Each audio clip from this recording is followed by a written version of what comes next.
नमस्कार, एनटिभी कोहलपुर समाचारमा स्वागत छ। म पुरुषोत्तम सापकोटा र सांकेतिकरणमा हुनुहुन्छ धोबासी दिपा थापा। आगामी आर्थिक वर्षका लागि आज देशका सबै प्रदेशहरूले बजेट प्रस्तुत गरेका छन्। लुम्बिनी प्रदेशले पनि प्रदेश सभामा बजेट प्रस्तुत गरिरहेको छ।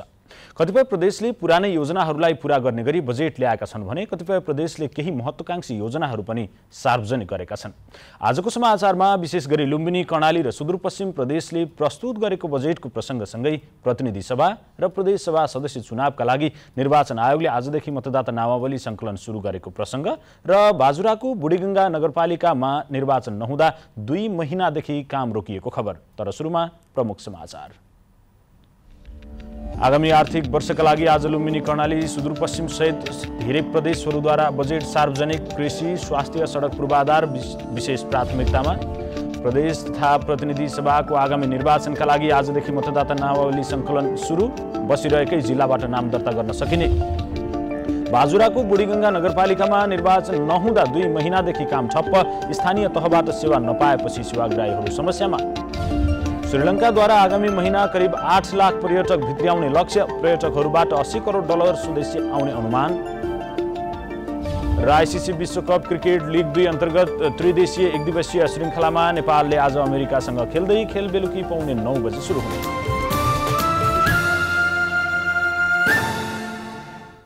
समाचार अब विस्तारमा।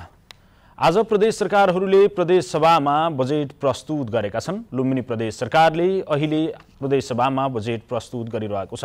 आर्थिक वर्ष 2079-80 को बजेट प्रदेश सभामा प्रस्तुत भइरहेको छ। प्रदेश सरकारले लुम्बिनी प्रदेशको बजेट 42 अर्ब 63 करोड 57 लाख रुपियाँ विनियोजन गरेको छ। लुम्बिनी प्रदेश सरकारका आर्थिक मामिला तथा सहकारी मन्त्री कृष्णध्वज खड्काले प्रस्तुत गरिरहनु भएको प्रदेश सरकारको बजेटमा सरकारले समृद्ध प्रदेश, आत्मनिर्भर लुम्बिनी भन्ने मूल नारालाई व्यवहारका उतार्नका रूपमा कार्यान्वयन गर्ने गरी बजेट लक्षित भएको बताउनु भएको छ। प्रदेश सरकारले कृषि, शिक्षा, स्वास्थ्य, पर्यटन, भौतिक पूर्वाधारलाई प्राथमिकता दिएर बजेट प्रस्तुत गरिरहेको छ। बजेटमा लुम्बिनी प्रदेश सरकारले प्रस्तुत गरेको बजेटमा लुम्बिनी प्रादेशिक अस्पताल र राप्ती प्रादेशिक अस्पतालमा उपचारका लागि आउने बिरामीहरूलाई ओपीडी टिकटमा शुल्क नलिने नीति अवलम्बन गरेको जनाएको छ। त्यस्तै सुदूरपश्चिम प्रदेश सरकारले पनि आज आर्थिक वर्ष 2079-80 का लागि बजेट प्रदेश सभामा प्रस्तुत गरेको छ। प्रदेश सरकारले आगामी आर्थिक वर्ष 2078-79 का लागि 30 अर्ब 33 करोड 94 लाख 55 हजारको बजेट प्रस्तुत गरेको हो। प्रदेश सभामा बजेट प्रस्तुत गर्दै आर्थिक मामिला मन्त्री प्रकाश रावलले चालुतर्फ 10 अर्ब 66 करोड 9 लाख 3 हजार अर्थात् 35.1%, पुँजीगततर्फ 17 अर्ब 65 करोड 40 लाख 52 हजार अर्थात् 58.2%, अन्तर सहकारी वित्त हस्तान्तरणतर्फ 1 अर्ब 72 करोड 45 लाख र वित्तीय व्यवस्थातर्फ 30 करोड विनियोजनको व्यवस्था मिलाइएको बताउनु भएको छ। प्रदेश सरकारले आउँदो आर्थिक वर्षको बजेटमा कृषिलाई प्राथमिकतामा राखेको जनाएको छ। आउँदो आर्थिक वर्षको बजेटमा मुख्यमन्त्री कृषि आधुनिकीकरण कार्यक्रमलाई निरन्तरता दिनका लागि 25 करोड विनियोजन गरेको उल्लेख गरिएको छ। त्यस्तै प्रदेश सरकारले आउँदो आर्थिक वर्षका लागि वन पर्यटनलाई पनि प्राथमिकतामा राखेको छ। निजी वन, कृषि वन र शहरी वन विकासका लागि बजेट विनियोजन गरेको उल्लेख गरिएको छ। आउँदो आर्थिक वर्षको बजेटमा सुदूरपश्चिम प्रदेश सरकारले एक स्थानीय तह, एक औद्योगिक ग्राम स्थापना गर्ने कार्यक्रमलाई पनि विस्तार गरिने उल्लेख गरिएको छ। कर्णाली प्रदेश सरकारले आगामी आर्थिक वर्ष 2079-80 का लागि 32 अर्ब 61 करोड 61 लाख 63 हजार बराबरको बजेट ल्याएको छ। आज प्रदेश सरकारका अर्थमन्त्री बिन्दमान बिष्टले चालु आर्थिक वर्षको तुलनामा झण्डै 4 अर्ब कमको बजेट प्रस्तुत गर्नुभएको हो। चालु आर्थिक वर्षमा स्वास्थ्य क्षेत्रलाई प्राथमिकतामा राखेर बजेट ल्याइएको कर्णाली सरकारले अन्तिम वर्षको बजेट भने सडक पूर्वाधार र कृषिलाई मध्यनजर गरेर ल्याएको छ। कर्णाली सरकारले आगामी आर्थिक वर्ष 2078-79 का लागि ल्याएको बजेटले प्रदेशको समृद्धिमा टेवा पुग्ने विश्वास व्यक्त गरिएको छ। अघिल्लो चालु आर्थिक वर्षको तुलनामा करिब 4 अर्ब कम बजेट प्रस्तुत गरिएको हो। विनियोजित बजेट मध्ये चालुतर्फ 9 अर्ब 16 करोड 79 लाख 19 अर्ब 43 करोड 5 लाख 24 हजार पुँजीगत र 4 अर्ब 1 करोड 57 लाख वित्तीय हस्तान्तरणतर्फ रहेको छ। मन्त्री विष्टले आगामी आर्थिक वर्षको लागि भौतिक पूर्वाधार विकासलाई प्राथमिकता दिँदै बजेट सार्वजनिक गर्नुभएको छ। आगामी आर्थिक वर्षमा सडक, खानेपानी, सिंचाई, स्वास्थ्य र शिक्षामा तीव्र विकास गर्ने, बहुआयामिक गरिबी न्यूनीकरण गर्ने, कर्णालीलाई लगानी प्रदेशको रूपमा विकास गर्ने, विभेद अन्त्यका लागि सबै वर्गको पहुँच सुनिश्चित गर्ने उद्देश्यका साथ बजेट प्रस्तुत गरिएको छ। शीघ्र प्रतिफल प्राप्त हुने र अधुरा योजना पूरा गर्ने, सबल र दक्ष जनशक्ति उत्पादन, स्वावलम्बी र सिपमूलक जनशक्ति उत्पादन गर्ने, आधुनिक पाठ्य सामग्री निर्माण गर्ने, मौसम अनुकूल कृषि बालीको वृद्धि गर्ने, उद्योगतर्फ तुलनात्मक लाभका वस्तुहरू उत्पादन गर्ने उल्लेख गरिएको छ। पर्यटकीय पूर्वाधारमा लगानी जस्ता विषय बजेटले प्राथमिकतामा पारेको छ। कर्णाली प्रदेश सरकारले गुरु योजना बनाउने उल्लेख गरेको छ। प्रादेशिक सडक ऐन तर्जुमा गरी कार्यान्वयनमा ल्याइने समेत बजेटमा उल्लेख गरिएको छ। भेरी र कर्णाली करिडोर निर्माण र स्तरोन्नतिका लागि संघीय सरकारसँग सहकार्य गर्ने उल्लेख छ। प्रदेशका सबै जिल्लामा कम्तीमा एउटा सडक आयोजनालाई प्रदेश महत्त्वको आयोजनाका रूपमा सञ्चालन गरिने बजेटमा उल्लेख गरिएको छ। प्रकोप प्रतिरोधी, सुरक्षित, व्यवस्थित र अपाङ्ग मैत्री भवन निर्माण गरिने पनि उल्लेख गरिएको छ। संघीय सरकारबाट हस्तान्तरण भई आएका प्रदेश सरकारको लगानीमा निर्माण कार्य सुरु भएका तर कार्य सम्पन्न हुन बाँकी रहेका क्रमागत, अधुरा तथा रुग्ण आयोजनाहरू सम्पन्न गर्ने आयोजनालाई बजेटमा प्राथमिकता दिएको छ। कर्णाली प्रदेशको पहिलो सरकारको अन्तिम बजेट हो। हालसम्म 5 आर्थिक वर्षमा कुल 98 अर्ब 61 करोड 66 लाख 35 हजार रुपियाँ बजेट विनियोजन गरेको सरकारले चालु आर्थिक वर्षको कुल बजेट मध्ये जेठ मसान्तसम्म 30.20% बजेट खर्च गरेको छ। आज प्रदेशहरूको बजेट प्रस्तुत भएको छ। कतिपय प्रदेशले पुरानै योजना त कतिपय प्रदेशले केही महत्त्वाकांक्षी योजनाहरू सार्वजनिक गरेका छन्। यसै सन्दर्भमा हामीले कर्णाली प्रदेश सरकारको बजेटको बारे प्रतिक्रिया लिएका छौँ। हेरौँ आजको आवाजमा।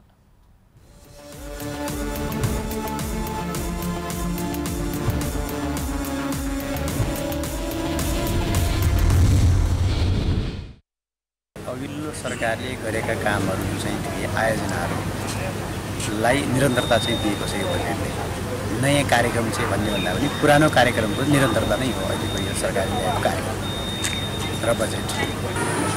यो सरकारको अन्तिम बजेट हो।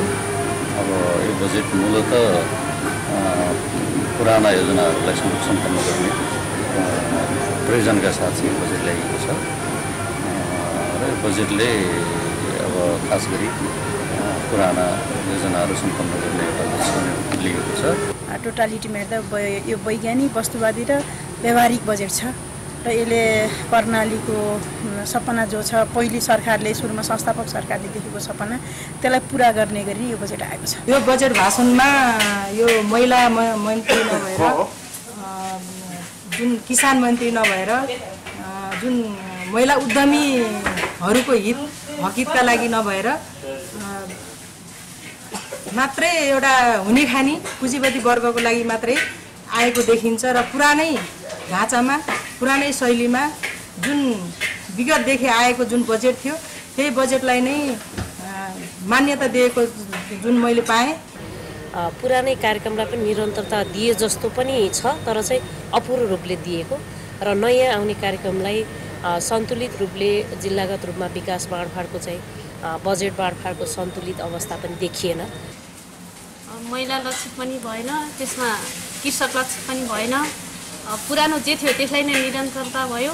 अहिले आएको नयाँ परिमार्जित भएर हुनुपर्ने जो सोच थियो जनताको, जो चाहना थियो त्यो अनुरूप छैन। गतका वर्षहरूका जो बहुवर्षीय र क्रमागत छ त्यसलाई सुसम्पन्न गर्नुपर्छ भन्ने अभिप्रायका साथ यो बजेट चाहिँ आएको छ। यो बजेट चाहिँ एकदम स्वागत योग्य बजेट छ र कर्णालीलाई समृद्ध बनाउन र कर्णालीलाई का जनताहरूलाई सुखी बनाउनको लागि यो बजेटले धेरै कुराहरू समावेश गरेको छ।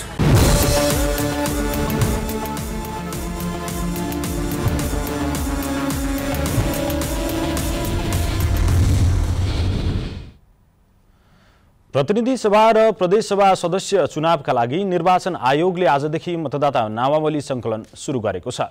आयोगले योग्यता पुगेका सबै नेपाली नागरिकलाई आफ्नो नाम दर्ता गराउन आग्रह गरेको छ। आयोगका प्रवक्ता शालिग्राम शर्मा पौडेलले प्रतिनिधि सभा र प्रदेश सभा सदस्य चुनावको मिति केही दिनमै घोषणा हुन सक्ने सम्भावना रहेकाले त्यसअघि नै मतदाता नामावलीमा आफ्नो नाम दर्ता गराउन आग्रह गर्नुभयो। उहाँले पेसा, व्यवसाय वा अन्य कुनै कारणले कुनै एक जिल्लामा बसोबास गरिरहेका नागरिकले आफ्नो स्थायी ठेगानामा रहने गरी अहिले अस्थायी बसोबास गरिरहेको जिल्लाकै निर्वाचन कार्यालयमा गई मतदाता नामावली दर्ता गर्न सक्ने पनि जानकारी दिनुभएको छ। मतदाता नामावली सङ्कलनको क्रममा नामावलीमा रहेको त्रुटि सच्याउन र संशोधन गर्न पनि सकिनेछ। मतदाता नामावली विवरणमा रहेको त्रुटि सच्याउन, मतदाता नामावलीबाट नाम हटाउन, ठेगाना परिवर्तन गर्न, मतदान स्थल परिवर्तन गर्न तथा दोहोरो परेको नाम हटाउन सम्बन्धित निर्वाचन कार्यालयमा निवेदन दिन सकिने निर्वाचन आयोगले जनाएको छ। प्रतिनिधि सभा र प्रदेश सभा सदस्यका लागि चुनावको मिति घोषणा गर्न सरकारसँग परामर्श भइरहेको पनि निर्वाचन आयोगले जनाएको छ। समाचारको क्रम जारी नै छ। अहिलेलाई एकैछिनको विश्राम।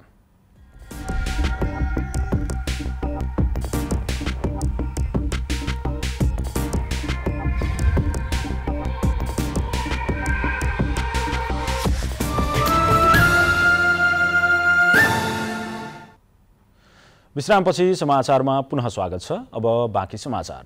बाजुराको बुढीगङ्गा नगरपालिकामा निर्वाचन हुन नसक्दा झण्डै 2 महिनादेखि कामकाज ठप्प भएको छ। देशका 752 स्थानीय तहमा वैशाख 30 मा स्थानीय तहको निर्वाचन सकिएर जनप्रतिनिधिले काम सम्हाले पनि बुढीगङ्गामा नयाँ जनप्रतिनिधि कहिलेसम्म आउने भन्ने अझै टुङ्गो लागेको छैन। पालिका जनप्रतिनिधि विहीन हुँदा सिफारिसदेखि बजेट खर्च र योजना निर्माणसम्मका सबै काम ठप्प छन्। असार 10 मा स्थानीय तहहरूले नीति तथा कार्यक्रम र बजेट सार्वजनिक गर्नुपर्ने प्रावधान भए पनि के गर्ने भन्ने अन्यल कायमै छ। वडा र नगरबाट जनप्रतिनिधिले गर्ने नागरिकता लगायतका सबै सिफारिसहरू रोकिएका छन्। नाता प्रमाणित नागरिकता सिफारिस लगायत 37 वटा कार्यक्रमहरू वडा कार्यालयबाट हुने प्रावधान रहेको छ। मुख्य निर्वाचन अधिकृतको कार्यालयले पटक पटक सर्वदलीय बैठक राखेर छलफल गर्दै आए पनि सहमति नजुड्दा पुनः निर्वाचनको मिति घोषणा हुन सकेको छैन। तर प्रमुख जिल्ला अधिकारी प्रकाश चन्द्र अधिकारीले पुनर्निर्वाचनका लागि सुरक्षाको सबै तयारी पूरा भइसकेको बताउनु भएको छ। डडेलधुराको नवदुर्गा गाउँपालिकामा रहेको श्री वीरबलभद्र उच्च माध्यमिक विद्यालयमा अध्ययनरत छात्राहरूलाई आत्मसुरक्षा तथा प्रतिकार तालिम दिइएको छ। जीवन उपयोगी सिप अन्तर्गत विद्यालयमा अध्ययनरत किशोरीहरूलाई आत्मरक्षा तालिम प्रदान गरिएको हो। हिजो आज अत्याधिक रूपमा बढिरहेको बालिका तथा किशोरीहरूमाथिको यौन हिंसा, बलात्कार, एसिड आक्रमण आदि घटनाहरू बढिरहेका छन्।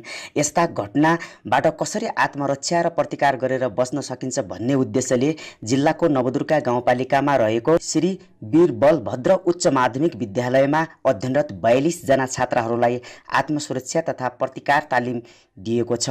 तालिमले आफ्नो सुरक्षा आफै गर्न सक्ने र आत्मविश्वास समेत बढाएको तालिममा सहभागिता छात्राहरूको भनाइरहेको छ। बाटोमा हिँड्दाखेरि कसैले अट्याक गर्न खोज्यो भने हामी आफ्नो सुरक्षा आफै गर्न सक्छौँ। महिलाहरू धेरै असुरक्षित छौँ, हामी आफ्नो सुरक्षा आफै गर्न सक्छौँ। यस्तो ट्रेनिङ दियो भने भोलिको दिनमा यदि हामीमाथि कुनै कुरा आइपर्यो भने, हामीमाथि कुनै समस्या आयो भने हामी आफ्नो समस्याको समाधान गर्न सक्छौँ। बढी जसो 15 वर्षदेखि 20 वर्षसम्मका किशोरीहरूमाथिको यौन हिंसा, बलात्कार, एसिड आक्रमण आदि घटनाहरू बढी हुने गर्छन्। यस्ता घटनाबाट कसरी आफ्नो सुरक्षा आफै गर्न सक्ने, आत्मविश्वास बढाउनका साथै प्रतिकूल परिस्थितिको सामना कसरी गर्ने, आत्मरक्षा कसरी गर्ने सम्बन्धी सुरक्षाका विविध उपायहरू सिकाइएको किशोरी संरक्षण मञ्च डडेलधुराले जनाएको छ। मञ्चले यस्ता कार्यक्रम अब स्थानीय सरकारले हातोमालो गरेर अगाडि बढ्नुपर्ने किशोरी संरक्षण मञ्चका अध्यक्ष देवकी जोशीले बताउनुभयो। र धेरै जसो ठाउँमा किशोरीहरूमाथि यी दुर्व्यवहारहरू र उनीहरूको हत्या नै गर्ने विकृतिहरू फैलिएको छ। यसको विरुद्ध र यसबाट आफू कसरी सुरक्षित रहने भनेर ट्रेनिङ सञ्चालन गरेका छौँ। र यी यस्ता कार्यक्रमहरू पनि हाम्रो यो स्थानीय सरकारसँग माग गरेर स्थानीय सरकारले पनि हाम्रा यी यस्ता कार्यक्रमहरूलाई सहयोग गरेर हातेमालो गरेर भोलिका दिनमा पनि थुप्रै स्कुलहरूमा यो ट्रेनिङको आवश्यकता पर्यो भने यसमा सहयोग गरिदिनु हुन पनि म हार्दिक अनुरोध गर्दछु। उक्त तालिममा 42 जना छात्राहरूलाई आत्मसुरक्षा तथा प्रतिकार सम्बन्धी सुदूरपश्चिम प्रदेश युवा परिषद कार्यालय र किशोरी संरक्षण मञ्च डडेलधुराको आयोजनामा तालिम दिएको थियो। हरिश चन्द, नेपाल टेलिभिजन, सुदूरपश्चिम प्रदेश, डडेलधुरा। पश्चिम नवलपरासीको बर्दाघाट नगरपालिकाका विभिन्न स्थानमा किसानहरूले ड्रागनको खेती सुरु गरेका छन्। नवलपरासीमा पहिलो पटक नमुना खेतीको रूपमा 14 महिना पहिला रोपिएको ड्रागनले निर्धारित समयमा नै उत्पादन दिएपछि कृषकहरू खुसी भएका हुन्।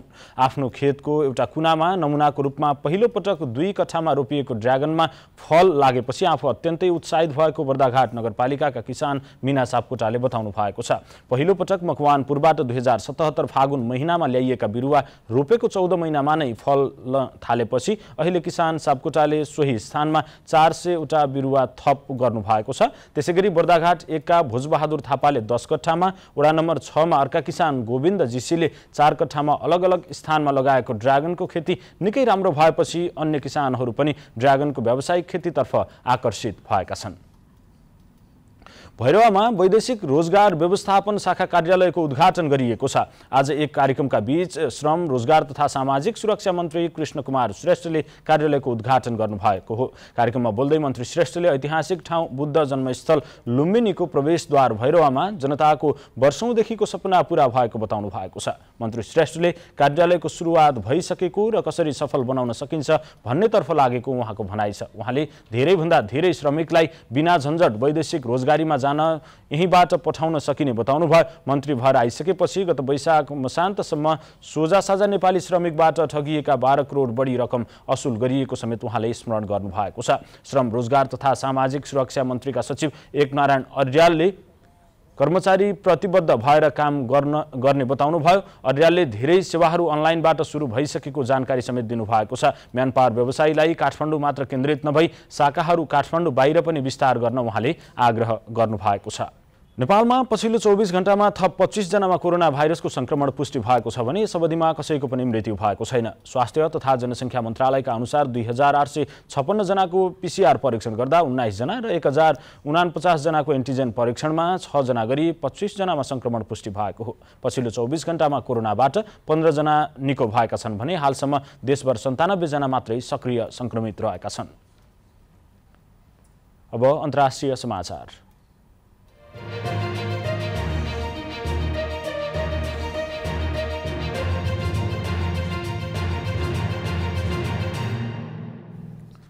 श्रीलङ्कामा आगामी महिना करिब 8 लाख पर्यटक भित्र्याउने लक्ष्य लिएको छ। यस वर्षको आगामी महिना छिमेकी तथा अन्य विभिन्न मुलुकहरूबाट ती पर्यटकहरू भित्र्याउने लक्ष्यका साथ काम भइरहेको अधिकारीहरूले जनाएका छन्। श्रीलङ्का पर्यटन विकास प्राधिकरणले आर्थिक सङ्कट न्यूनीकरणको महत्त्वपूर्ण उपायका रूपमा पर्यटनलाई लिएको छ।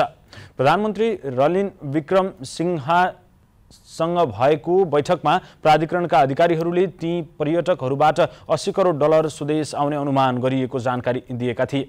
बैठकमा आफ्ना विमानस्थललाई प्रभावकारी रूपमा सञ्चालन गर्नुपर्नेमा समेत सहभागीहरूले जोड दिएका छन्। प्रधानमन्त्री विक्रमसिंघले पर्यटन क्षेत्रमा युवाहरूलाई आकर्षित गर्न र नयाँ भ्रमण प्याकेजहरू बनाउन सुझाव दिनुभएको थियो। यसैगरी पर्यटकहरूलाई दिइने सेवा सुविधालाई गुणस्तरीय, विविधता र सन्तुष्टिपूर्ण बनाउन पनि उहाँले आग्रह गर्नुभएको छ। पर्यटन उद्योगलाई महत्त्वपूर्ण उद्योग बनाउँदै आएको श्रीलङ्काले कोरोना भाइरसको महामारीका कारण थिलो भएको पर्यटन उद्योगलाई फेरि सक्रिय बनाउन कसरत थालेको हो।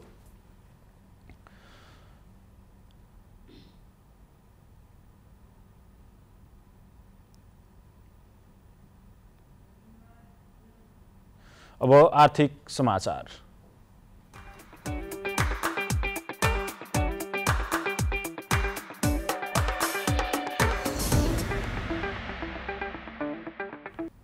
शेयर बजारको ओह्रालो यात्रा आज पनि जारी रह्यो। शेयर बजार परिसूचक नेप्सी आज 19.89 अङ्कले घटेर 1966.37 बिन्दुमा झरेको छ। आज सबै समूहको शेयर ओह्रालो लाग्यो। बजार राताम्य हुने क्रम नरोकिएपछि बिक्री गर्नेहरू बढ्दा शेयर कारोबार रकम भने केही बढेको छ। 229 वटा कम्पनीको 41,82,000 किता शेयर 1 अर्ब 49 करोड 17 लाख रुपियाँमा कारोबार भएको छ। सबैभन्दा धेरै नेपाल दूरसञ्चार कम्पनीको 12 करोड 57 लाख रुपियाँको शेयर किनबेच भयो। आज बालेफी हाइड्रो र लाइफ इन्स्योरेन्स कर्पोरेसनको शेयर सबैभन्दा धेरै 8% भन्दा धेरैले घटेको छ। समग्रमा बजार राताम्य भए पनि आँधीखोला लघुवित्त र सिवाइसी लघुवित्तको शेयर 10% ले बढेको छ। अब मौसम।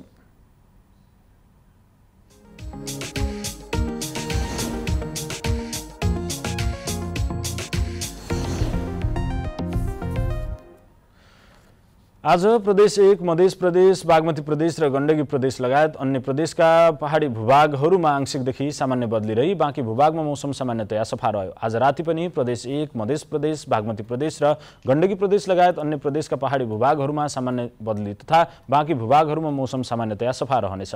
अब मौसम सम्बन्धी थप विवरण।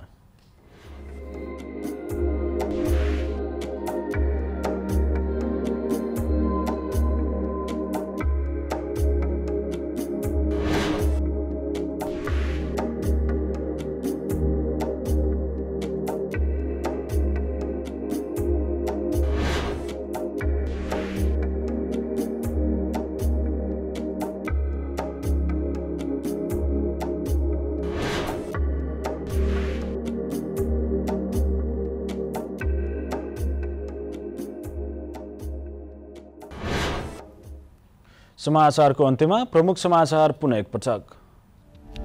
आगामी आर्थिक वर्षका लागि आज प्रदेश सरकारहरूद्वारा बजेट सार्वजनिक कृषि, स्वास्थ्य, सडक, पूर्वाधार विशेष प्राथमिकतामा। प्रदेश तथा प्रतिनिधि सभाको आगामी निर्वाचनका लागि आजदेखि मतदाता नामावली सङ्कलन सुरु, बसिरहेकै जिल्लाबाट नाम दर्ता गर्न सकिने। बाजुराको बुढीगङ्गा नगरपालिकामा निर्वाचन नहुँदा 2 महिनादेखि काम ठप्प, स्थानीय तहबाट सेवा नपाएपछि सेवाग्राहीहरू समस्यामा। श्रीलङ्काद्वारा आगामी महिना करिब 8 लाख पर्यटक भित्र्याउने लक्ष्य, पर्यटकहरूबाट 80 करोड डलर स्वदेश भित्र्याउने अनुमान। र आइसिसी विश्वकप क्रिकेट लिग 2 अन्तर्गत त्रिदेशीय एकदिवसीय श्रृङ्खलामा नेपालले आज अमेरिकासँग खेल्दै खेल बेलुकी पाउने 9 बजे हुने।